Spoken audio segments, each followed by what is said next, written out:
Albert Einstein को जो Nobel prize मिला था वो मिला था इस फोटो इलेक्ट्रिक इफेक्ट और इस इफेक्ट को एक्सप्लेन करने के लिए। अब ये क्यों मिला था? क्योंकि बच्चों अभी तक जितने भी हमने ये गैलीलियो के टाइम से जब आपकी फिजिक्स स्टार्ट हुई थी उस टाइम से लेकर अल्बर्ट आइंस्टाइन के टाइम टाइम तक यही अज्यूम करते थे कि लाइट इज ए वेव, क्योंकि वो सारे अपने कैरेक्टरिस्टिक जो शो करती थी वो वेव नेचर के ही शो करती थी, जैसे reflection of light, refraction of light. ये जितने भी फिनोमिना थे कौन कौन से, reflection of light, refraction of light, और फिर उसके साथ में आपका पोलराइजेशन, डिफ्रैक्शन, इंटरफेरेंस, ये जो सारे फिनोमिना थे ये किससे रिलेटेड थे? These all phenomenas are related with the wave nature of light.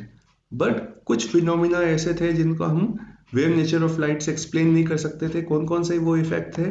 These are the Compton effect, Raman effect and photo electric effect. ये और ब्लैक बॉडी रेडिएशन, ये इतने इफेक्ट ऐसे थे जिनको हम लाइट को एज ए वेव अगर ट्रीट करें तो उनको हम कंप्लीटली एक्सप्लेन नहीं कर पा रहे थे। तो फिर इनका यूज कर, फिर इनको एक्सप्लेन कैसे किए? इनको एक्सप्लेन किए पार्टिकल नेचर ऑफ लाइट और उनके कॉरेस्पॉन्डिंग जो वेव के लाइट के जो पार्टिकल्स हैं उन पार्टिकल्स को बोलते हैं फोटॉन्स। ये सारी चीज बेसिक चीजें आपको पता है। तो अल्बर्ट आइंस्टाइन ने क्या किया था कि फोटोन जो थे उसका हाइपोथेसिस कंसिडर किया था, फिर फाइनली ये बताया था कि जो लाइट होती है वो ड्यूअल नेचर की तरफ बिहेव करती है। और फिर बाद में क्या हुआ था कि ये डी ब्रोगली थे, उन्होंने ये बताया था कि अगर वेव जो है वो पार्टिकल की तरह बिहेव कर सकते हैं तो क्या पार्टिकल भी वेव की तरह बिहेव कर सकते हैं, क्योंकि सिमेट्री होती है नेचर के अंदर। तो फिर फाइनली उसने ये भी बताया था डी ब्रोगली ने कि जो पार्टिकल्स होते हैं, पार्टिकल्स वो वेव की तरह भी बिहेव करते हैं। तो फाइनली क्या हुआ? Dual nature of radiation and matter. Wave जो होती है वो पार्टिकल की तरह भी बिहेव करती है, और मैटर जो होता है, कोई पार्टिकल जो होते हैं वो वेव की तरह भी बिहेव करते हैं। सो दैट इज इस चैप्टर का नेम ही इस चैप्टर का नेम ही आपका dual nature of radiation and matter हुआ। ठीक है बच्चों? तो देखो इस चैप्टर के अंदर हम स्टेप बाय स्टेप ये समझने की कोशिश करेंगे कि कौन कौन से ऐसे ऑब्जर्वेशंस थे फोटो इलेक्ट्रिक इफेक्ट के। अब बीच बीच में रिस्पॉन्स भी करते जाइएगा। इस चैप्टर में हम एक्सप्लेन करने ये जानने की कोशिश करेंगे कि कौन कौन से ऐसे ऑब्जर्वेशंस थे फोटो इलेक्ट्रिक इफेक्ट के जो वेव नेचर से एक्सप्लेन नहीं हो रहे थे, फिर उसको पार्टिकल नेचर से किस तरह से एक्सप्लेन किया आइंस्टाइन ने। वो सब कुछ हम लाइन से जानने की कोशिश करेंगे। और ये चैप्टर छोटा है बट इम्पोर्टेंट इस रेस्पेक्ट में है क्योंकि इसमें से आपके जो क्वेश्चंस बनते हैं तो सारे न्यूमेरिकल टाइप के क्वेश्चंस ही बनते हैं, और थोड़े से मतलब थोड़े ट्विस्टेड क्वेश्चन होते हैं। तो इस वजह से इसको थोड़ा सा ढंग से समझने की कोशिश करिएगा। ठीक है? तो ड्यूअल नेचर ऑफ रेडिएशन के बारे में मैंने आपको बता दिया। अब बात करते हैं इलेक्ट्रॉन्स का एमिशन। किसी मेटेलिक प्लेट में से इलेक्ट्रॉन्स को आप कितने तरीके से बाहर निकाल सकते हो? आप किसी मेटेलिक प्लेट में से, मेटेलिक प्लेट से तो इलेक्ट्रॉन्स उसमें फ्री होंगे, बट इलेक्ट्रॉन फ्री है तो इसका मतलब ये नहीं कि उसमें से आप इलेक्ट्रॉन्स को इजीली आप बाहर निकाल सकते हो। तो इलेक्ट्रॉन्स का एमिशन किसी मेटेलिक प्लेट में 3 तरीके से हो सकता है। One is thermionic emission. इसका मतलब हो गया कि किसी मेटेलिक प्लेट को अगर आपने बहुत ज़्यादा गर्म करते हो तो उसके जो इलेक्ट्रॉन्स होते हैं वो काइनेटिक एनर्जी को गेन कर लेते हैं। तो इस तरह से आप चाहें तो उन इलेक्ट्रॉन्स को बाहर निकाल सकते हो।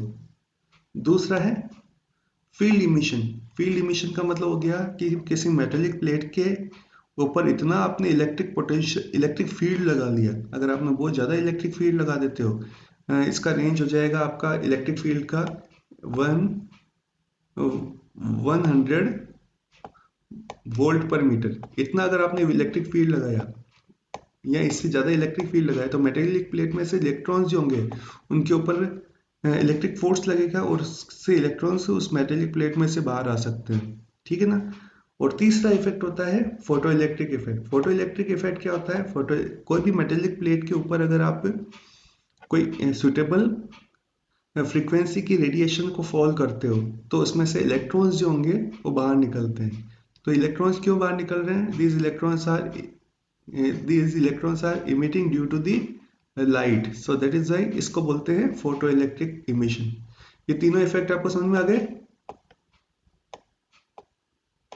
हाँ, यस सर। केवल पूजा को ही समझ में आया लगता है, बाकी सबको किसी को नहीं आया। आ गया ना समझ में? Yes sir. तरमियोनी यस के। सर। हाँ, रिस्पॉन्स करते रहिएगा बच्चों। और फिर मैं आपको बीच बीच में नेम से भी आपको कुछ पूछूंगा, तो आप इसका आंसर करते रहिएगा। अब बात करते हैं हम, what is photo electric effect. तो फोटो इलेक्ट्रिक इफेक्ट के लिए जस्ट मैंने बताया था, व्हेन सुटेबल रेडिएशन, रेडिएशन में मतलब लाइट, विजिबल लाइट हो सकती है उसमें, अल्ट्रावायलेट लाइट रेडिएशन हो सकती है। When suitable radiation falls on A metallic surface, the electrons are emitted from it. This phenomenon is called photoelectric effect, or the emission of electrons from metallic surface by light. Light energy is called photoelectric effect. So this is called the photoelectric effect. Okay. अब इसके बारे में, इसके जो characteristic है photoelectric effect के, वो हम जानने की कोशिश करेंगे कि फोटोइलेक्ट्रिक इफेक्ट जो है वो कौन कौन से फैक्टर्स पे डिपेंड करता है। तो एक्सपेरिमेंटल स्टडी करने के लिए एक सेटअप हमने बनाया हुआ है। हाँ, इस सेटअप को देखिए। ये जो आपने एक स्फेयर बना हुआ है, this this sphere is called the evacuated tube. मतलब एक तरह से एक ग्लास ट्यूब होती है, ये ट्रांसपेरेंट ट्यूब होती है जिसके अंदर वैक्यूम क्रिएट करते हैं। और ये जो सी होगी, ये कैथोड हो जाएगा। कैथोड क्या होता है? कैथोड में से इलेक्ट्रॉन्स जो होंगे वो बाहर निकलेंगे। और पी जो है वो एनोड हो जाएगा। क्या होगा कि जैसे इस प्लेट के ऊपर, this is the sensitive plate. जो सी कैथोड बनाई वो सेंसिटिव प्लेट है जो फोटो इलेक्ट्रिक इफेक्ट को शो करती है। इसके ऊपर रेडिएशन या लाइट गिराएंगे तो इसमें से क्या होंगे, इलेक्ट्रॉन्स जो होंगे वो बाहर निकलेंगे। फिर क्या करेंगे, वो पी जो एनोड होगा वहाँ पे इलेक्ट्रॉन्स जो होंगे कलेक्ट हो जाएंगे। तो इस तरह से एक सर्किट बना रहे हैं हम लोग। करंट और इलेक्ट्रॉन्स के फ्लो की वजह से जो करंट जनरेट होगा उसको मेजर करने के लिए हमने एमीटर यूज किया है। इसके अक्रॉस में सी और पी जो दो प्लेट्स है उसके बीच में पोटेंशियल डिफरेंस का मेजर करने के, वो पोटेंशियल डिफरेंस हम लोग अप्लाई करेंगे। उसको मेजर करने के लिए हमने वी पोटेंशियल डिफरेंस यूज किया है। और ये एक सेटअप हमने बताया यहाँ पर। ये सेटअप क्या करता है, ये सेटअप एक तरह से ये जो एनोड एंड कैथोड के बीच में पोटेंशियल डिफरेंस है उस पोटेंशियल डिफरेंस को वेरी करता है। ये रियोस्टेट, एक तरह से रियोस्टेट क्या होता है, वेरिएबल रेजिस्टेंस होता है, जो एक तरह से पोटेंशियल डिफरेंस को चेंज करता है। और ये जो सेटअप है, एक तरह से ये मान के चलो, this is the setup of the Ohm's law. Ohm's law में आप क्या करते हो, ओम्स लॉ के अंदर हम लोग रेजिस्टेंस के through potential difference and current को मेजर करते हैं, और V is equal to I R वाला ग्राफ हम ड्रॉ करने की कोशिश करते हैं। तो exactly this is the same diagram used in the Ohm's law, but वहाँ पे हम रेजिस्टेंस को यूज करते हैं और यहाँ पे हमने क्या यूज किया, this setup evacuated tube for the photo electric. Clear हो गया ये डायग्राम आपको?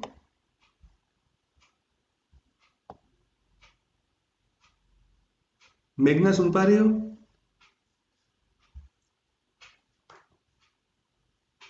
मेघना? Yes sir. हाँ, समझ में आ गई ये डायग्राम? Yes sir. हाँ, तो बीच बीच में रिस्पॉन्स करते रहिए।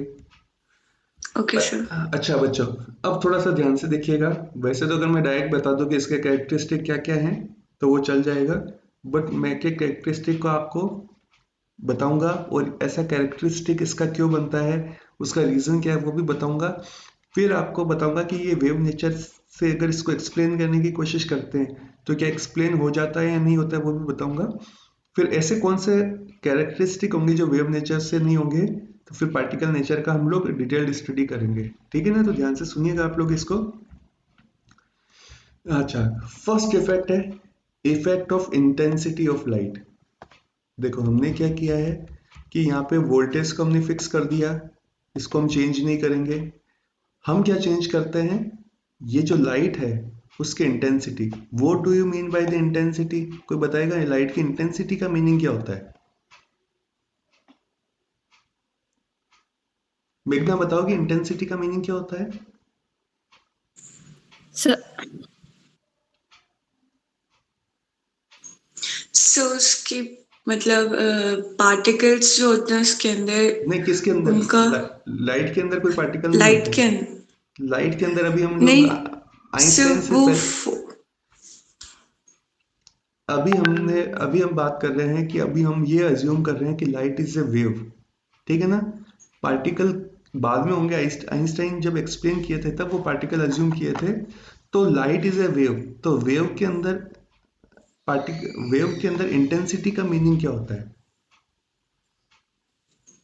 पता नहीं सर। चलो मैं बताता हूँ। वेव के अंदर अगर किसी वेव की इंटेंसिटी बढ़ाते हो तो इंटेंसिटी का मतलब होता है, suppose this is light is a wave, तो इंटेंसिटी का मतलब होता है इट्स एम्पलीट्यूड, और इंटेंसिटी का प्रिसाइजली मीनिंग होता है एम्पलीट्यूड स्क्वायर, ठीक है ना।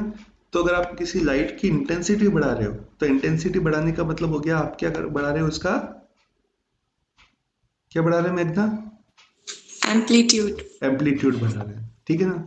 और इसका मतलब ये हो गया, हाँ एम्पलीट्यूड बढ़ा रहे हैं, और इसका मतलब ये एक तरह से ये हो गया कि आप लाइट की ब्राइटनेस बढ़ा रहे हो। क्या बढ़ा रहे हो? लाइट की इंटेंसिटी बढ़ाने का मतलब क्या होता है?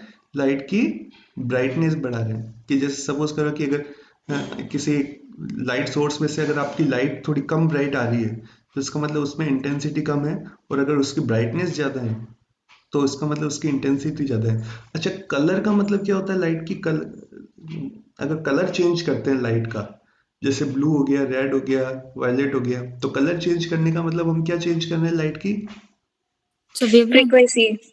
हाँ, अगर हम लाइट का कलर चेंज कर रहे हैं बच्चों, तो लाइट का कलर चेंज करने का मतलब होता है कि हम लोग उसका फ्रीक्वेंसी चेंज कर रहे हैं, ठीक है ना। और लाइट का अगर ब्राइटनेस चेंज कर रहे हो without changing the colour, it means you are not changing the frequency, you are changing the intensity of light, intensity. ठीक है। तो हम क्या कर रहे हैं कि हमने ये सेटअप एज इट इज रखा है, वोल्टेज हमने जो भी मेंटेन करना है वो कर लिया। चलो वोल्टेज हमने जीरो लिख लिया। अब हम क्या करते हैं कि इसकी इंटेंसिटी बढ़ाते जाते हैं कोई सेटअप करके इस लाइट की, और यहाँ से करंट को मेजर करते हैं। तो हम देखेंगे कि लाइट की इंटेंसिटी को बढ़ाने से फोटो इलेक्ट्रिक करंट जो होगा वो हमको डायरेक्टली प्रोपोर्शनलिटी का डायरेक्टली प्रोपोर्शनल होगा, और ये हमको एक स्ट्रेट लाइन ग्राफ शो करेगा। आप वेव नेचर से इस ग्राफ को एक्सप्लेन कर सकते हो इजीली। इसके लिए हमको पार्टिकल नेचर की भी जरूरत नहीं है, आप वेव नेचर से भी एक्सप्लेन कर सकते हो। कैसे एक्सप्लेन करोगे? इस तरह से एक्सप्लेन करोगे, if you are increasing the intensity it means the energy of the light wave will increase. अगर एनर्जी बढ़ेगी तो मेटेलिक प्लेट पे क्या होगा, ज़्यादा एनर्जी की लाइट इसके ऊपर फॉल होगी, तो ज़्यादा एनर्जी की लाइट फॉल होने से नंबर ऑफ इलेक्ट्रॉन्स जो निकल रहे हैं उनके नंबर्स भी बढ़ जाएंगे। सो दैट इज वाई आपको करंट आपको ज़्यादा मिलेगा। समझ में आ गया आपको? If you are increasing the intensity it means you are increasing the energy of light. Energy of light, intensity का मतलब होता है energy of light. If you are increasing the intensity of light it means you are increasing the energy of light, and hence uh, energy of light, hence the more number of electrons will eject from the metallic plate. So that is why there will be the more current in the meter. So that is why this is the straight line. I think अब समझ में आ गया ये चीज आपको? Yes sir. हाँ ठीक है। दूसरा ग्राफ हम लेते हैं डिफरेंट। अब हम क्या कर रहे हैं बच्चों, सेकंड ग्राफ हम लेते हैं कि आपने एक इंटेंस, आप इसके अंदर फ्रीक्वेंसी को चेंज नहीं कर रहे हो बच्चों। इस सेटअप के अंदर हम लोग फ्रीक्वेंसी को चेंज नहीं कर रहे हैं। फ्रीक्वेंसी को चेंज नहीं कर रहे हैं इसका मतलब हम लाइट का कलर चेंज नहीं कर रहे हैं, हम जस्ट क्या कर रहे हैं उसका ब्राइटनेस चेंज कर रहे हैं, ठीक है ना। अब हम क्या करते हैं, ये V और ये यहाँ पे आप करंट को लेते हो I is for the current, ठीक है। अब थोड़ा सा सोच के बताइएगा कि सपोज करो कि आपने एक पर्टिकुलर इंटेंसिटी की लाइट को इसमें से फॉल कर रहे हो, तो आपको कुछ नंबर ऑफ इलेक्ट्रॉन्स इसमें से पर सेकेंड निकलेंगे और उसके कॉरेस्पॉन्डिंग आपको करंट आपको मिल रही है, ठीक है। अब इसके एनोड एंड कैथोड के बीच में अगर आप पोटेंशियल को इंक्रीज करते हो, पोटेंशियल को राइज करने से इस करंट पे क्या इफेक्ट पड़ेगा? ओम्स लॉ में तो क्या होता है, ओम्स लॉ में तो ओम्स लॉ में पोटेंशियल को इंक्रीज करने से क्या होता है, करंट भी इंक्रीज होता है। बट इसमें बताइएगा कि करंट पे क्या इफेक्ट पड़ेगा? सर कम होगा। कम क्यों होगा? तो क्योंकि वो इलेक्ट्रॉन आगे जाएंगे तो वो नेगेटिव होंगे, तो दूसरे इलेक्ट्रॉन जो कैथोड से निकलेंगे वो उसको रिपेल करेंगे। नहीं, मेरा मतलब है कि देखो ये बैटरी का सेटअप हमने इस तरह से किया है कि ये प्लस पॉइंट है, ये माइनस है, ठीक है ना। सो कांस्टेंट रहेगा। हाँ, ये माइनस है और ये प्लस, मतलब कहने का मतलब ये हो गया कि ये एनोड है। एनोड का मतलब ये हो गया प्लस है। अभी ये पॉजिटिवली चार्ज प्लेट है, तो इलेक्ट्रॉन को रिपेल करेगी या अट्रैक्ट करेगी ये प्लेट। पॉजिटिव प्लेट इलेक्ट्रॉन्स को रिपेल करेगी या अट्रैक्ट करेगी। अट्रैक्ट करेगी। हाँ, अट्रैक्ट अट्रैक्ट करेगी। करेगी, तो इसका मतलब हो गया कि ये पोटेंशियल को अगर आप बढ़ा रहे हो तो ये मोर पॉजिटिव प्लेट हो जाएगी। मैक्सिमम फोटो करंट देगा। तो आप बताओ कि वोल्टेज को बढ़ाने से इलेक्ट्रिक करंट पे क्या इफेक्ट पड़ेगा। इंक्रीज हो रहा है। इंक्रीज होना चाहिए। Yes sir. क्यों होना चाहिए। क्योंकि सर पॉजिटिव बढ़ रहा है तो ज्यादा जल्दी वो इलेक्ट्रॉन को खींचेगा अपनी तरफ। अच्छा, पॉजिटिव बढ़ रहा है तो इसका मतलब जल्दी जल्दी इलेक्ट्रॉन को खींचेगा। ये हम इस बात पे एनर्जी भी इंक्रीज हो रही है हाँ ना हाँ सर। बिल्कुल। मेघना ने एकदम सही कहा कि एनर्जी इंक्रीज होगी। तो देखो बच्चों कि V को इंक्रीज करने से ये जरूर होगा कि ये पॉजिटिव हो जाएगा, तो इलेक्ट्रॉन को अट्रैक्ट करेगा, तो इलेक्ट्रॉन्स की एनर्जी बढ़ेगी। एनर्जी बढ़ने से क्या उनके नंबर्स भी बढ़ सकते हैं क्या।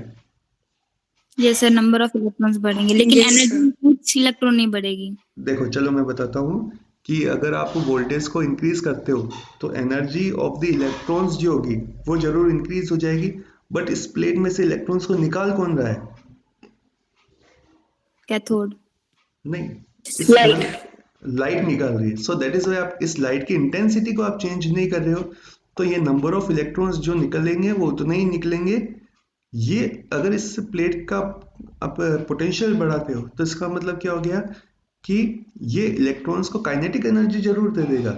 वोल्टेज को बढ़ाते जाओगे काइनेटिक एनर्जी जरूर मिलेगा, बट उनके नंबर्स को नहीं बढ़ाएगा। So that is why voltage को इंक्रीज करने से आपका फोटो इलेक्ट्रिक करंट नहीं बढ़ेगा for the given particular intensity के लिए। तो आपको ग्राफ जो होगा वो इसी तरह से मिलेगा कि आपको जो करंट होगा वो चेंज नहीं होगा वोल्टेज के साथ में। समझ में आ गया ये चीज। क्योंकि नंबर ऑफ इलेक्ट्रॉन्स कौन डिसाइड कर रहा है। नंबर ऑफ इलेक्ट्रॉन्स जो डिसाइड कर रही है वो लाइट डिसाइड कर रही है। आप एक पर्टिकुलर इंटेंसिटी के लिए लिखते हो तो आपको ग्राफ जो होगा वो करंट चेंज नहीं होगा। अब सपोज करो कि इसी सेटअप के अंदर आपने इंटेंसिटी को राइज किया, ध्यान से सुनिएगा। इंटेंसिटी को राइज करने से क्या होगा, इसमें नंबर ऑफ इलेक्ट्रॉन्स जो पहले निकल रहे थे उससे ज्यादा निकलेंगे। अब इस केस में क्या होगा, आपका इंटेंसिटी ऑफ लाइट को बढ़ाने से आपका इलेक्ट्रिक करंट तो बढ़ जाएगा इस तरह से। ये स्ट्रेट लाइन ये ध्यान रखिएगा, ठीक है ना। इसमें बट ये वोल्टेज पे डिपेंड नहीं करेगा। क्यों नहीं डिपेंड करेगा, बिकॉज ओम्स लॉ होता तो यहाँ पे आपको स्ट्रेट लाइन ग्राफ मिल जाता है इस तरह से। बट इसके अंदर आपका वोल्टेज पे करंट डिपेंड नहीं करेगा, बिकॉज इलेक्ट्रॉन्स को निकालने का काम किसका है। इलेक्ट्रॉन्स को निकालने का काम है इस लाइट का। अगर एक पर्टिकुलर इंटेंसिटी की लाइट है तो उसमें से नंबर ऑफ इलेक्ट्रॉन्स उतने ही निकलेंगे। सो दैट इज वाई इसमें जो करंट आपको मिलेगी वो कांस्टेंट करंट ही मिलेगी। थोड़ी सी राइज हो सकती है बट आपको सैचुरेटेड करंट ही मिलेगी। ये ग्राफ समझ में आ गया, ये वाला ग्राफ भी। Yes sir. ये फर्स्ट इंटेंसिटी के लिए है और ये सेकंड इंटेंसिटी के लिए। अब हम बात करते हैं बच्चों कि अगर आप वोल्टेज को, ये देखो ये वाला पार्ट, ये देखो ये I1 इंटेंसिटी के लिए है। यहाँ पे I1 I2 I3 जो है ना, ये इंटेंसिटी को बता रहे हैं, ध्यान रखिएगा, है ना। ये फर्स्ट इंटेंसिटी के लिए है और ये फर्स्ट इंटेंसिटी के लिए आपको करंट जो है वो ये वाली मिली है, और second intensity is greater than first. So that is why current जो होगी वो थोड़ी सी ऊपर की तरफ शिफ्ट हो गई है, मतलब थोड़ी करंट राइज हो गई। But this current is not varying with anode potential, इसके साथ में वो वेरी नहीं कर रही है, ठीक है ना। और थर्ड है, फिर से आपने इंटेंसिटी को और राइज किया तो करंट जो होगी वो इंक्रीज हो जाएगी। So that is why graph जो होगा वो थोड़ा सा ऊपर शिफ्ट हो जाएगा, but still this current is not depending on the anode potential. ये क्लियर हो गया ना आपको। अब बात करते हैं बच्चों कि अगर सपोज करो कि हम लोग आपको देखते हैं, आप हमारी क्लास के अंदर 26 स्टूडेंट्स हैं, सबको मैं ऑनलाइन क्लास ले रहा हूँ, सब कुछ कर रहा हूँ, बट आपका परफॉर्मेंस कैसा है, आपका एनर्जी कितना है और आपका परफॉर्मेंस कैसा है, तो उसको जानने के लिए हमको क्या करना पड़ेगा। कि आप पढ़ रहे हो नहीं पढ़ रहे हो, हम लोग क्या करते हैं? हाँ, क्या करते हैं? टेस्ट हम लोग टेस्ट लेते हैं, ऑब्वियसली हम लोग टेस्ट लेते हैं। तो हम क्या करने वाले हैं, हम लोग अब इलेक्ट्रॉन्स का टेस्ट लेने वाले हैं। टेस्ट लेने का मतलब क्या हो गया कि देखो इस सेटअप के अंदर आप देखिएगा, लाइट क्या कर रही है, इलेक्ट्रॉन्स को बाहर निकाल रही है, ठीक है ना। ये लाइट क्या कर रही है, इलेक्ट्रॉन्स को बाहर निकाल रही है। अब जो इलेक्ट्रॉन्स बाहर निकल गए, ये इलेक्ट्रॉन्स जो बाहर निकले हैं, अब इनकी एनर्जी को हमको टेस्ट करना है। क्या टेस्ट करना है बच्चों? क्या टेस्ट करना है हमको? चेतना बताओगी? Energy of electrons. हमको इन इलेक्ट्रॉन्स जो लाइट ने बाहर निकाल दिए, बट ये जो इलेक्ट्रॉन्स इस प्लेट में से बाहर निकले हैं, तो उनकी काइनेटिक एनर्जी को हमको टेस्ट करना है कि क्या इनकी काइनेटिक एनर्जी सबकी सेम है या सबकी काइनेटिक एनर्जी अलग अलग है। ये सब कुछ हमको टेस्ट करना है। तो हमको टेस्ट करने के लिए हम लोग क्या करेंगे, अब इनको रोकने की कोशिश करेंगे। क्या करेंगे? रोकने की कोशिश करेंगे। जैसे सपोज करो कि एक रेसिंग ट्रैक हुआ, रेसिंग ट्रैक में कुछ उसके ऊपर दौड़ रहे हैं, तो हमने क्या किया, फर्स्ट ऑब्स्टेकल यूज किया। एक ऑब्स्टेकल की वजह से क्या होगा कि कुछ जो दौड़ने वाले हैं वो इस ऑब्स्टेकल को क्रॉस नहीं कर पाएंगे, और कुछ जो होंगे इस ऑब्स्टेकल को क्रॉस कर जाएंगे। फिर हमने आगे जाके एक बड़ा ऑब्स्टेकल यूज किया। इस ऑब्स्टेकल को भी क्या होगा कि कुछ स्टूडेंट्स या कुछ जो दौड़ने वाले हैं वो क्रॉस नहीं कर पाएंगे, और फाइनली एक बहुत बड़ा ऑब्स्टेकल हमने ड्रॉ वो बना दिया। अब ये ऑब्स्टेकल इतना बड़ा है कि कोई भी इसको क्रॉस नहीं कर पाएंगे। तो ये सपोज करो स्टार्टिंग आपकी 10 में से हुई, 2 लोग यहाँ पे रुक गए, फिर यहाँ तक 8 पहुंचे, फिर ठीक है, फिर यहाँ पे क्या हुआ, इस ऑब्स्टेकल की वजह से यहाँ पे फाइनली 4 पहुंचे, ठीक है ना। तो आप बताओ कि ये 10 स्टूडेंट्स में से या 10 दौड़ने वाले में से सबकी काइनेटिक एनर्जी क्या सेम थी क्या? No sir. अलग अलग थी, ठीक है ना। अलग अलग कैसे थी कि 2 स्टूडेंट की काइनेटिक एनर्जी कम थी, इसलिए वो यहीं पे रुक गए, इस ऑब्स्टेकल को क्रॉस नहीं कर पाए। फिर 8 आगे पहुंचे, 8 में से 4 की काइनेटिक एनर्जी इस बैरियर को क्रॉस करने के लिए नहीं थी, तो 4 भी यहीं रुक गए। फिर फाइनली 4 पहुंचे, तो 4 इलेक्ट्रॉन्स जो है उनकी काइनेटिक एनर्जी सबसे ज़्यादा थी, इसलिए ये यहाँ तक पहुंच गए। बाकी के 4 जो है वो पीछे रुक गए। ओके, तो इस तरह से करेंगे। तो हम लोग क्या करने वाले हैं कि ये जो इस प्लेट को देखिएगा, ये जो एनोड है, अब यहाँ पे हम क्या करेंगे, नेगेटिव पोटेंशियल को यूज करेंगे। क्या करेंगे?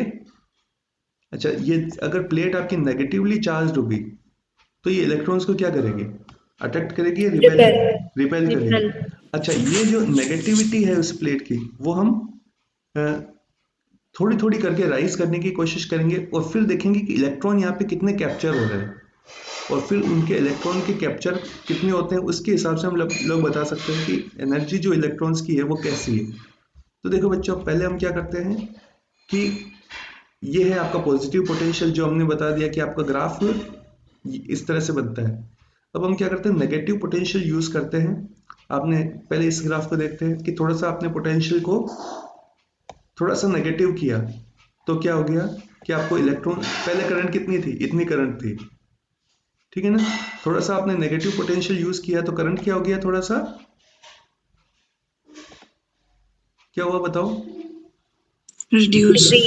हाँ, रिड्यूस हो गया। इसका मतलब क्या हो गया, सपोज करो कि आपके 100 इलेक्ट्रॉन्स जो थे इन 1 सेकेंड निकल रहे थे, आपने थोड़ा सा नेगेटिव पोटेंशियल यूज किया, तो कुछ इलेक्ट्रॉन्स यहाँ से उस रेस में से बाहर निकल गए। फिर आपने फर्दर क्या किया, और नेगेटिव पोटेंशियल यूज किया, तो आपका इलेक्ट्रिक करंट क्या हुआ, और कम हो गया ना।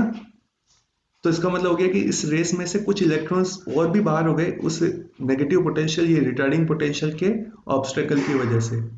फिर आपने क्या किया, फर्दर आप जैसे जैसे राइज कर रहे हो तो करंट जो होगी वो ग्रेजुअली डिक्रीज हो रही है, और फाइनली एक वोल्टेज ऐसा मिलेगा जब आपकी करंट पूरी ही जीरो हो जाएगी, ठीक है ना। और सेम चीज हम करते हैं सेकंड के लिए, उसके लिए भी क्या होगा, करंट ग्रेजुअली डिक्रीज होगी और फाइनली एक पोटेंशियल पे जीरो हो जाएगी। और थर्ड के लिए भी ऐसा ही होगा कि ग्रेजुअली जीरो होगी, ग्रेजुअली कम होगी, फिर जीरो हो जाएगी। अब थोड़ा अंदाजा लगा कि बताओ कि इलेक्ट्रॉन्स की जो एनर्जी है वो सेम है या डिफरेंट डिफरेंट है? सर डिफरेंट है। डिफरेंट है, कैसे पता पड़ा? अच्छा सपोज करो कि सबकी काइनेटिक एनर्जी सेम होती तो ग्राफ कैसा मिलता?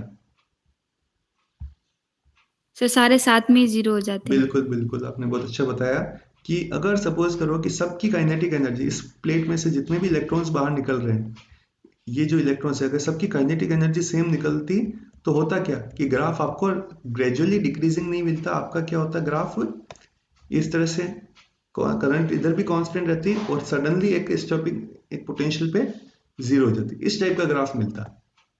इसमें भी ऐसा ही होता कि इस तरह से जाके कहीं ना कहीं किसी पॉइंट पे जहाँ पे भी ऑब्स्टेकल लगता है वहां पे 0 हो जाता है। बट ये ग्राफ आपको इस तरह से नहीं मिल रहा है, इसका मतलब हो गया कि इलेक्ट्रॉन्स की एनर्जी जो है वो अलग अलग है। अच्छा, ये पॉइंट आपको क्या इंडिकेट करता है? सर फोटो करंट 0 हो गया है। 0 हो गया। अच्छा, और ये तीनों ग्राफ जो अलग अलग इंटेंसिटी के थे, अलग अलग इंटेंसिटी के थे, बट 0 आपको एक कॉमन पॉइंट पे ही क्यों हुए?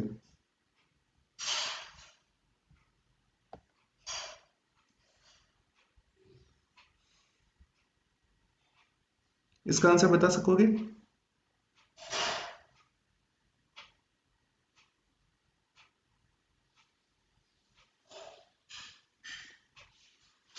बॉयज में से बताएंगे? अनुराग बताओगे तुम? सुन रहे क्योंकि हो? सारे sir number of electron same होंगे शायद। हाँ अनुराग तुम बताओगे? सुन रहे हो मेरे को? अनुराग का एब्सेंट लगेगा लगता है आज। अनुराग, ऑनलाइन में यही तो बात है कि हम लोग आपसे पूछते हैं तो आप लोग फोन ऑन करके चले जाते हो। देवेंद्र सुन रहे हो बेटा? देवेंद्र? Yes sir. हाँ। अच्छा, सुन रहे हो तो ये बताओ कि अभी हमने क्या बताया था आपको? अच्छा, क्या पूछा था हमने?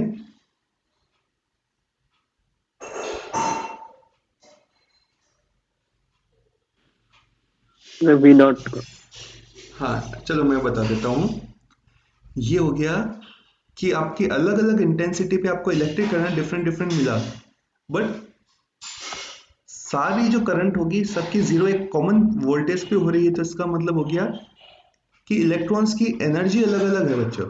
इलेक्ट्रॉन्स की एनर्जी क्या है? अलग अलग है, but maximum kinetic energy of electrons जो होगी वो आपकी सेम होगी सभी, हर केस के अंदर, हर इंटेंसिटी के अंदर। मतलब सपोज करो कि फर्स्ट केस की बात करते हैं, फर्स्ट केस की बात करते हैं तो आपकी करंट में आपके 100 इलेक्ट्रॉन्स निकल रहे हैं, सपोज करो 100 इलेक्ट्रॉन्स पर सेकेंड निकल रहे हैं। ओके, आपने इंटेंसिटी को बढ़ा दिया तो इस केस में सपोज करो कि आपके 200 इलेक्ट्रॉन्स निकल रहे हैं पर सेकेंड।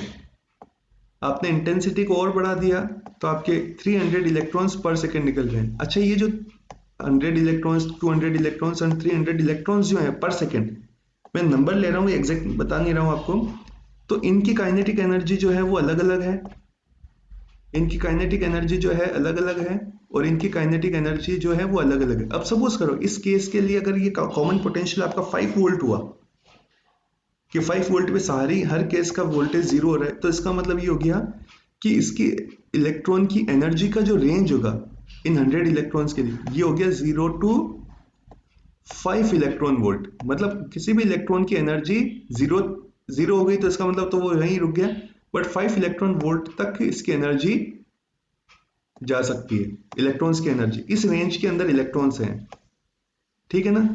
सेकंड केस में क्या हुआ? सेकंड केस के अंदर भी इलेक्ट्रॉन्स के नंबर्स ज्यादा हैं, बट उनका एनर्जी रेंज क्या है? 0 टू 5, क्योंकि ये सेकंड केस के लिए भी आपका रुका कहाँ है? यहीं पे रुका है 5 वोल्ट पे। तो इसका मतलब हो गया कि इलेक्ट्रॉन्स की मैक्सिमम काइनेटिक एनर्जी जो है अभी भी वो 5 इलेक्ट्रॉन वोल्ट ही है। अच्छा, थर्ड केस में क्या हुआ? वो कहाँ, थर्ड केस के इलेक्ट्रॉन्स कहाँ रुके हैं? थर्ड केस के इलेक्ट्रॉन्स जो है नंबर्स उनके ज्यादा है, बट उनका एनर्जी रेंज भी अभी भी कितना है? 0 टू 0 बनाया मैंने ना, 5 इलेक्ट्रॉन वोल्ट। अच्छा, अब इसका कंक्लूजन, अच्छा अब इसका कंक्लूजन क्या निकला आपको? इसका कंक्लूजन ये निकला है कि अगर आप किसी लाइट की इंटेंसिटी बढ़ाते हो तो लाइट की इंटेंसिटी बढ़ाने से उनके नंबर्स जरूर बढ़ जाएंगे, देखो नंबर्स बढ़ जाएंगे, तो दैट इज वाई आपको करंट आपको ज्यादा मिलेगा, but maximum kinetic energy of the electrons will be same for the given frequency. Frequency आपने चेंज नहीं करी है, ध्यान रखिएगा। ओके, तो ये जो कंक्लूजन था कि आपका सभी वोल्टेज सभी फॉर द गिवन फ्रीक्वेंसी, आपने फ्रीक्वेंसी कांस्टेंट है, ध्यान रखिएगा, ये फ्रीक्वेंसी जो है वो आपकी कांस्टेंट है, तो उस कांस्टेंट फ्रीक्वेंसी पे आपका स्टॉपिंग पोटेंशियल की डेफिनेशन आप लिख लेना, नोट्स में लिखी हुई। Stopping potential is the retarding potential required to stop the photoelectric current. तो फॉर द गिवन फ्रीक्वेंसी आपका स्टॉपिंग पोटेंशियल आपको सेम मिलेगा, आपका इंटेंसिटी चाहे कुछ भी हो। तो इसका मतलब ये हो गया, ये जो ऑब्जर्वेशन था बच्चों, ये हम वेव नेचर से एक्सप्लेन नहीं कर सकते। ये ऑब्जर्वेशन जो था वो वेव नेचर से एक्सप्लेन नहीं कर सकते। क्यों नहीं कर सकते? अकॉर्डिंग टू वेव नेचर क्या हो गया कि इफ यू आर राइजिंग, यहां से ध्यान से सुनिएगा, according to wave nature if you are increasing the intensity of light, then what do you mean by the intensity? Intensity means energy of light. तो एनर्जी ऑफ लाइट बढ़ेगी तो क्या होगा कि इलेक्ट्रॉन्स जो होंगे उनके नंबर्स भी बढ़ेंगे, तो नंबर्स बढ़ गए, इस वजह से आपकी करंट तो आपकी बढ़ गई, ये थोड़ी सी करंट आपके ऊपर मिल गई ये, बट उनकी इलेक्ट्रॉन्स की एनर्जी भी बढ़नी चाहिए थी। क्या बढ़नी चाहिए थी? जो इलेक्ट्रॉन्स बाहर निकल रहे थे उनकी एनर्जी भी बढ़नी चाहिए थी। और ये जो ग्राफ का ऑब्जर्वेशंस जो था वो आपका इस पॉइंट पे नहीं मिलना चाहिए था। मतलब ये था कि सपोज करो कि फर्स्ट इंटेंसिटी के लिए आपको ग्राफ यहाँ पे मिल गया, बट सेकेंड इंटेंसिटी के लिए आपका ग्राफ क्या होना चाहिए था, वो बता रहा हूँ। अगर वेव नेचर सही होता तो इसका ग्राफ क्या होना चाहिए था? इस तरह से होना चाहिए था, उसको ज्यादा नेगेटिव पोटेंशियल चाहिए होना चाहिए था। और थर्ड के लिए क्या होना चाहिए था? वो और ज्यादा नेगेटिव पे डिक्रीज होना चाहिए था। ये क्लियर हुआ आपको कि ये जो ऑब्जर्वेशन था फॉर द गिवन इंटेंसिटी आपका स्टॉपिंग पोटेंशियल हर इंटेंसिटी पे आपको सेम मिल रहा है, this is not explained by the wave nature of light. Clear हुआ ये चीज आपको? है ना? क्योंकि इंटेंसिटी बढ़ाने से क्या हो रहा है कि आपको मैक्सिमम काइनेटिक एनर्जी इलेक्ट्रॉन्स की नहीं बढ़ेगी, maximum kinetic energy will be same. This is the not suitable with the wave nature. Wave nature ये बोलता है कि इनकी एनर्जी भी बढ़नी चाहिए कि सपोज करो कि आपका फर्स्ट केस में आपको 5 electron volt maximum kinetic energy हो गई, तो सेकंड केस के अंदर आपका इलेक्ट्रॉन की एनर्जी बढ़नी चाहिए थी, बट अभी भी एनर्जी इलेक्ट्रॉन्स की मैक्सिमम काइनेटिक एनर्जी नहीं बढ़ी है। और थर्ड केस में और भी बढ़नी चाहिए थी, बट अभी भी नहीं बढ़ी है। ओके, ये आपके ऑब्जर्वेशंस थे, मैंने बता दिया। Maximum kinetic energy is independent on the intensity, वो बता दिया। Photo electric current is independent on the frequency of incident light. अच्छा, अब हम बात करते हैं स्टॉपिंग पोटेंशियल की। स्टॉपिंग पोटेंशियल की तो सिंपल सी डेफिनेशन है, इसको याद कर लीजिएगा। Stopping potential is the minimum retarding potential. Minimum ध्यान रखिएगा, मिनिमम वर्ड लिखना जरूरी है। जैसे सपोज करो कि फोटो इलेक्ट्रिक करंट आपकी 5 वोल्ट पे जीरो हो गई, 5 वोल्ट नेगेटिव आपने यूज किया, वो जीरो हो गई, तो वो 6 वोल्ट पे भी जीरो ही होगी या नहीं होगी?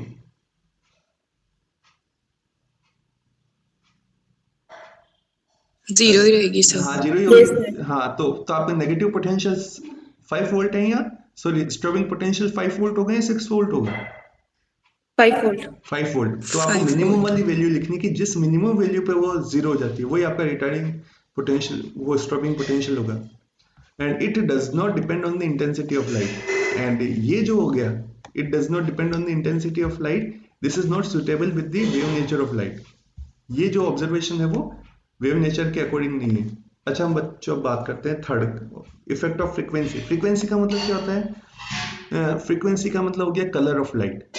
अब आप क्या कर रहे हो बच्चों कि आप इंटेंसिटी, इस ऑब्जर्वेशन में हम लोग ये जो सेटअप है, इस सेटअप के अंदर हम लोग लाइट की इंटेंसिटी चेंज नहीं करेंगे। क्या चेंज नहीं करेंगे? लाइट की इंटेंसिटी चेंज नहीं करेंगे। इंटेंसिटी चेंज नहीं करेंगे, केवल हम उसका कलर चेंज करेंगे। क्या चेंज करेंगे? कलर। हाँ, फ्रीक्वेंसी का मतलब कलर ही होता है एक तरह से, है ना? तो जैसे ब्लू लाइट हो गई और रेड लाइट हो गई, तो ब्लू लाइट की फ्रीक्वेंसी ज्यादा होगी, रेड लाइट की फ्रीक्वेंसी कम होगी वेवग्योर के पैटर्न से। तो देखो बच्चों क्या होना चाहिए कि आपने एक म्यू1 फ्रीक्वेंसी ली है, ये म्यू1 है, ध्यान रखिएगा, म्यू1 फ्रीक्वेंसी आपने ली है, और फिर आप क्या करोगे, वोल्टेज के साथ में इस करंट को आप मेजर करने की कोशिश करोगे, तो आप देखोगे कि आपको ऑब्जर्वेशन ऐसा ही मिल रहा है, ठीक है ना। आप बोलोगे कि ठीक है सर इसमें कहाँ है, वो तो आपका फ्रीक्वेंसी सेम है, आपका इंटेंसिटी भी तो सेम है, आपने इंटेंसिटी तो चेंज करी ही नहीं है, तो इसी वजह से आपको यही ग्राफ मिलेगा। अच्छा, सेकंड हमने क्या किया है, म्यू2 आपने लिया, फ्रीक्वेंसी को राइज कर लिया। हम अभी इसे मतलब पॉजिटिव साइड के ग्राफ की बात कर रहे हैं। म्यू1 के लिए आपको ये स्ट्रेट लाइन ग्राफ मिला पैरेलल टू पोटेंशियल डिफरेंस, तो आप बता दोगे कि ठीक है सर कि नंबर ऑफ इलेक्ट्रॉन्स उतने ही निकल रहे जितने पहले थे, तो इसी वजह से ये सैचुरेशन करंट ही मिलेगा। म्यू2 के लिए भी आपको ग्राफ इसके ऊपर ओवरलैप्ड है, म्यू2 के लिए भी क्या है, ग्राफ इसके ऊपर ओवरलैप्ड है, तो आप ये बता दो कि ऐसा क्यों मिला। क्या बताओगे कि sir because we are not changing the intensity, हम इंटेंसिटी तो चेंज कर नहीं रहे, तो इंटेंसिटी चेंज नहीं कर रहे हैं तो नंबर ऑफ इलेक्ट्रॉन्स पहले निकल रहे थे उतना ही निकलेंगे। हम लोग तो फ्रीक्वेंसी चेंज कर रहे हैं, और फ्रीक्वेंसी का एनर्जी के साथ में कोई लेना देना ही नहीं है, तो फ्रीक्वेंसी का तो कोई रोल ही नहीं होता, तो इसी वजह से आपका अभी भी ऐसा ही मिलना चाहिए। और थर्ड केस में आपने म्यू3 लिया, फ्रीक्वेंसी को और राइज किया, फिर भी आपको सैचुरेशन करंट इसी के ऊपर ओवरलैप किया, तो इस ग्राफ को तो देखकर आप बता सकते हो there is no role of frequency. आप क्या बताओगे इस ग्राफ से, जो ब्लू लाइन में बनाया है, इससे तो आप देख के बताओगे कि फ्रीक्वेंसी का कोई रोल ही नहीं होता फोटो इलेक्ट्रिक इफेक्ट में, और वेव नेचर के अंदर भी फ्रीक्वेंसी का कोई रोल नहीं होता, फ्रीक्वेंसी एनर्जी से रिलेट नहीं करती, तो आप बोलोगे कि there is no relation of the frequency with energy, तो कोई फर्क नहीं पड़ेगा, आपको सैचुरेशन करंट मिलेगी। बट जब आप उनकी काइनेटिक एनर्जी को जज करने की कोशिश करोगे बच्चों, जब आप इनकी काइनेटिक एनर्जी को जज करने की कोशिश करोगे, न्यू1 इस फ्रीक्वेंसी के लिए आपका स्टॉपिंग पोटेंशियल जो है वो ये मिल रहा है, ओके, ये पॉइंट मिला। सेकंड फ्रीक्वेंसी के लिए आपको स्टॉपिंग पोटेंशियल ये मिला, और थर्ड के लिए आपको स्टॉपिंग पोटेंशियल ये मिला। अब इसका जजमेंट करके बताइएगा कि फ्रीक्वेंसी का कोई रोल था या नहीं था। सर था। क्या रोल था? सर काइनेटिक एनर्जी के इनवर्सली प्रोपोर्शनल शायद। नहीं, इस ग्राफ को देख के बताइएगा कि फ्रीक्वेंसी ने क्या किया। काइनेटिक एनर्जी चेंज हो गई हाँ हर देखो, एक। हाँ बिल्कुल बच्चों, कि जैसे सपोज करो कि फर्स्ट वाले केस के अंदर आपके 100 इलेक्ट्रॉन्स निकल रहे थे, बिकॉज आप इंटेंसिटी चेंज नहीं कर रहे हो, तो 100 इलेक्ट्रॉन्स निकल रहे थे, और इसमें आपकी एनर्जी का रेंज क्या था, 0 to 5 इलेक्ट्रॉन वोल्ट, ओके। अब आपने क्या किया, फ्रीक्वेंसी को इंक्रीज कर दिया, तो आपके फ्रीक्वेंसी को इंक्रीज करने से नंबर ऑफ इलेक्ट्रॉन्स कितने निकलेंगे, उतने ही निकलेंगे, क्योंकि आपने इंटेंसिटी तो चेंज करी नहीं है, ओके। तो 100 ऑफ इलेक्ट्रॉन्स पर सेकेंड अभी भी निकल रहे हैं, इसी वजह से आपका जो करंट है वो अभी भी वही निकलेगा, बट एनर्जी का जो रेंज होगा वो अब 0 से कितना होगा, कुछ ज्यादा हो जाएगा। ये सपोज करो कि 7 इलेक्ट्रॉन वोल्ट ले लेता हूं न्यू2 फ्रीक्वेंसी के लिए। अच्छा, थर्ड केस में आपका intensity you are not changing, you are just changing the frequency, तो अभी भी 100 इलेक्ट्रॉन्स पर सेकेंड निकलेंगे। मैं न्यूमेरिकल वैल्यू से आपको एक्सप्लेन करने की कोशिश कर रहा हूं, बट अब इलेक्ट्रॉन्स की एनर्जी का जो रेंज होगा, ये रेंज हमको कैसे पता पड़ रहा है, ये रेंज हमको इनके नेगेटिव पोटेंशियल, स्टॉपिंग पोटेंशियल से पता पड़ रहा है बच्चों, ऐसे आप अंदाजे से नहीं बता रहे कि जैसे सपोज करो फर्स्ट केस के लिए आपका 5 वोल्ट पे रुक गए, तो इसका मतलब maximum kinetic energy 5 electron volt हो सकती है। सेकंड केस के लिए आपको 7 वोल्ट पे आप अगर ये रुक गया, तो इसका मतलब हो गया कि 7 इलेक्ट्रॉन वोल्ट मैक्सिमम हो रही है। इसी वजह से यहाँ पे सारी करंट, सारे इलेक्ट्रॉन्स, यहाँ पे कौन से इलेक्ट्रॉन्स रुकेंगे, यहाँ पे जिनकी काइनेटिक एनर्जी मैक्सिमम होगी वही इलेक्ट्रॉन्स रुकेंगे। और थर्ड केस में क्या हो रहा है, थर्ड केस में 0 से 10 वोल्ट ले लेते हैं, तो 10 volt electron volt is the maximum kinetic energy. तो अच्छा बताओ अब फ्रीक्वेंसी का क्या रोल हुआ। फ्रीक्वेंसी जो होगी वो नंबर्स नहीं बढ़ा रही है, तो वेव नेचर भी यही बोलता है कि फ्रीक्वेंसी का तो कोई रोल ही नहीं होता कि वो नंबर कैसे बढ़ाएगी, बट फ्रीक्वेंसी क्या कर रही है, फ्रीक्वेंसी इलेक्ट्रॉन्स की एनर्जी बढ़ा रही है। क्या कर रही है, लाइट की फ्रीक्वेंसी क्या कर रही है, इलेक्ट्रॉन्स की एनर्जी बढ़ा रही है। कम फ्रीक्वेंसी अगर फॉल करोगे तो आपको जो इलेक्ट्रॉन्स तो उतने ही निकल रहे हैं बट उनकी काइनेटिक एनर्जी कम होगी। बट फ्रीक्वेंसी अगर ज़्यादा फ्रीक्वेंसी की लाइट को फॉल करोगे तो ज़्यादा एनर्जेटिक इलेक्ट्रॉन्स बाहर निकलेंगे। तो फ्रीक्वेंसी क्या करती है, इलेक्ट्रॉन्स में एनर्जी का डिस्ट्रीब्यूशन करती है जो इलेक्ट्रॉन्स बाहर निकलते हैं। और इंटेंसिटी क्या करती है, इंटेंसिटी क्या कर रही है, उनको नंबर ऑफ इलेक्ट्रॉन्स को चेंज कर रहे हैं, नंबर्स बढ़ा रही है इंटेंसिटी। और फ्रीक्वेंसी उनको एनर्जी का डिस्ट्रीब्यूशन कर रही है। तो ज्यादा फ्रीक्वेंसी होने से ज्यादा एनर्जी आपको मिलेगी। And this observation is opposite of the wave nature. Wave nature क्या बोलता है कि फ्रीक्वेंसी का कोई भी एनर्जी में रोल नहीं होना चाहिए, फ्रीक्वेंसी का कोई रोल नहीं होना चाहिए और नेगेटिव पोटेंशियल सबके लिए सेम मिलना चाहिए। बट यहाँ पे तो क्या हो रहा है, हर फ्रीक्वेंसी के लिए नेगेटिव पोटेंशियल अलग अलग मिल रहा है। इसका मतलब फ्रीक्वेंसी एनर्जी का डिस्ट्रीब्यूशन कर रही है। And this is this observation can not be explained by the wave nature of light. I think आपको ये भी क्लियर हो गया होगा, ठीक है ना? यस हाँ, तो चलो अपन बात करते हैं। अच्छा, अब हम बात करते हैं कि ये ऑब्जर्वेशन हमने देखा कि आपका μ1 के लिए आपको ये स्टॉपिंग पोटेंशियल मिला। आपने फ्रीक्वेंसी को बढ़ा दिया तो स्टॉपिंग पोटेंशियल आपका क्या हुआ, बढ़ा के कम हुआ? बढ़ा। हाँ, मतलब बढ़ गया, मतलब एक तरह से बढ़ना ही बोलेंगे इसको, क्योंकि नेगेटिव जैसे 5 वोल्ट हो गया तो 7 हो गया। फिर फर्दर आपने फ्रीक्वेंसी को और भी बढ़ाया तो नेगेटिव पोटेंशियल क्या हुआ, स्टॉपिंग पोटेंशियल और भी बढ़ गया। So this is this direct relation for the given metallic plate, the stopping potential is directly proportional to the frequency। तो इसी वजह से आपको स्ट्रेट लाइन ग्राफ मिलेगा। समझ में आ गया कि सपोज करो μ1 के लिए आपको 5 मिला तो μ2 के लिए आपको 7 मिल गया, μ3 के लिए आपको 10 मिल गया। तो इसका मतलब क्या हो गया कि stopping potential is directly proportional to the frequency. और ये जो है वो स्टार्ट यहाँ से जीरो से नहीं हो रहा है, ये ग्राफ जो होगा ये जीरो से नहीं हो रहा है, ये एक पर्टिकुलर फ्रीक्वेंसी μ0 से स्टार्ट हो रहा है। And this frequency is called the threshold frequency. क्या बोलते हैं इसको, थ्रेशोल्ड फ्रीक्वेंसी। हाँ, threshold frequency is the minimum frequency required to start the photoelectric effect.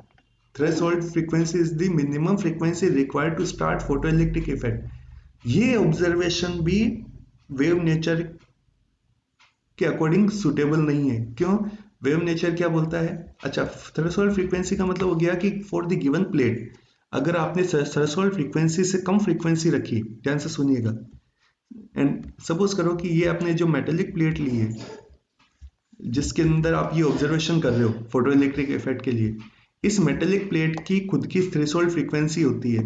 अगर उस थ्रेशोल्ड फ्रीक्वेंसी से कम फ्रीक्वेंसी की अगर आपने लाइट ले ली तो आप उसकी इंटेंसिटी कितनी भी बढ़ा लो आपको फोटोइलेक्ट्रिक इफेक्ट शो नहीं होगा। आपको एटलीस्ट लाइट की फ्रीक्वेंसी उसकी थ्रेशोल्ड फ्रीक्वेंसी से ज्यादा रखनी पड़ेगी, तभी आपको फोटोइलेक्ट्रिक इफेक्ट शो होगा। अगर थ्रेशोल्ड फ्रीक्वेंसी से कम फ्रीक्वेंसी की लाइट ले ली और अगर आप चाहें तो इंटेंसिटी कितनी भी बढ़ा लो, फोटोइलेक्ट्रिक इफेक्ट शो नहीं होगा। बट वेव नेचर क्या बोलता है, अकॉर्डिंग टू वेव नेचर आपका थ्रेशोल्ड फ्रीक्वेंसी जैसी कोई चीज होनी नहीं चाहिए।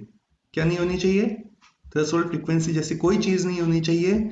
आपका फोटोइलेक्ट्रिक इफेक्ट हर फ्रीक्वेंसी पे शो करना चाहिए था, बिकॉज फ्रीक्वेंसी का एनर्जी से कोई लेना देना ही नहीं होता। तो हर फ्रीक्वेंसी पे आपका फोटोइलेक्ट्रिक इफेक्ट शो होना चाहिए था। But in real photoelectric effect एक थ्रेशोल्ड फ्रीक्वेंसी से नीचे की फ्रीक्वेंसी पर शो नहीं होता, उससे ज्यादा वाली फ्रीक्वेंसी पे ही शो होगा। क्लियर हो गया आपको, ये समझ में आ गया आपको थ्रेशोल्ड फ्रीक्वेंसी और ये ग्राफ? Yes sir.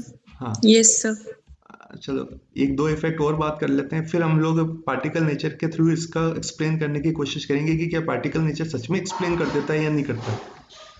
हाँ, थर्ड आपका ऑब्जर्वेशन हो गया कि एक पर्टिकुलर प्लेट हमने ली है, जैसे सीजियम की प्लेट ली है तो उसका ग्राफ आपको ये मिलेगा। बट अगर आपने मेटेलिक प्लेट चेंज कर ली, कैथोड प्लेट चेंज कर ली, तो ये जो ग्राफ बना है उसका ग्राफ भी, ये दोनों लाइंस हमेशा पैरेलल मिलेगी। आपकी जितनी भी प्लेट्स आप चेंज करोगे तो स्टॉपिंग पोटेंशियल वर्सेस फ्रीक्वेंसी के जो ग्राफ्स होंगे वो पैरेलल होंगे, तो इसका मतलब इनका जो स्लोप होगा कोई ना कोई एक यूनिवर्सल कांस्टेंट है, इसी वजह से ये ग्राफ है आपको पैरेलल मिल रहे हैं। और ये जो है, अच्छा इसमें से सीजेम ये जो एजी किसके लिए होता है? सिल्वर के लिए, है ना? तो इसमें बताओ कि सेंसिटिव मेटल कौन सा है, सीजे में या ये आपका एजी क्या होता है? सिल्वर सिल्वर होता है। CS होगा। हाँ, सीएस क्यों होगा? देखो इसके लिए आपका थ्रेशोल्ड फ्रीक्वेंसी कम है, तो मतलब कम फ्रीक्वेंसी पे भी फोटोइलेक्ट्रिक इफेक्ट शो कर रहा है। और सिल्वर के लिए आपका थ्रेशोल्ड फ्रीक्वेंसी ज़्यादा है, इसका मतलब हो गया कि वो ज़्यादा फ्रीक्वेंसी पे आपका फोटोइलेक्ट्रिक इफेक्ट शो करेगा। So that is why CGM is more sensitive than silver. Okay, तो ये भी ग्राफ जो है वो पैरेलल क्यों मिल रहे हैं उसका भी एक्सप्लेनेशन हम वेव नेचर से बता नहीं सकते। एक है इंस्टेंटेनियस एमिशन। इंस्टेंटेनियस एमिशन का मतलब क्या होता है बच्चों, कि जैसे ही सपोज करो कि इस सेटअप में आपने लाइट के स्विच को ऑन किया, जैसे ही इस स्विच के अंदर, इस सेटअप के अंदर लाइट के स्विच को ऑन किया, आपको करंट तुरंत मिल जाती है। क्या मिलती है? जैसे आप प्लग को स्विच ऑन करते हो तो आपका बल्ब तुरंत जल जाता है, वैसे ही जैसे ही आपने लाइट को इसके ऊपर फॉल किया तो आपको फोटोइलेक्ट्रिक करंट तुरंत मिल जाता है, वो कोई टाइम लैग नहीं लेता। बट वेव नेचर क्या बोलता है? वेव नेचर ये बोलता है कि फोटो इलेक्ट्रिक इफेक्ट को स्टार्ट होने में कुछ टाइम लगना चाहिए। ऐसा नहीं है कि आपने जस्ट लाइट इसको ऊपर फॉल करी और फोटो इलेक्ट्रिक इफेक्ट स्टार्ट हो गया, उसको टाइम लगना चाहिए। आप धूप में पानी को गर्म करने के लिए कुछ रखते हैं, तो धूप में पानी रखते हैं तो क्या तुरंत गर्म हो जाता है? No sir. टाइम लेता है कुछ? No sir. टाइम लेता है कुछ? Yes sir. क्यों लेता है? क्योंकि जो इसकी एनर्जी जो होती है, आपकी वेव की एनर्जी जो होती है उसकी वेव फ्रंट के अंदर होती है। वेव फ्रंट का मतलब हो गया कि जितने भी रेडिएशन उसके ऊपर गिरेगी, तो जितने ये रेडिएशन उसके ऊपर फॉल करेंगे किसी मेटेलिक प्लेट के ऊपर या किसी चीज पे, तो वो एनर्जी को कलेक्ट करेंगे।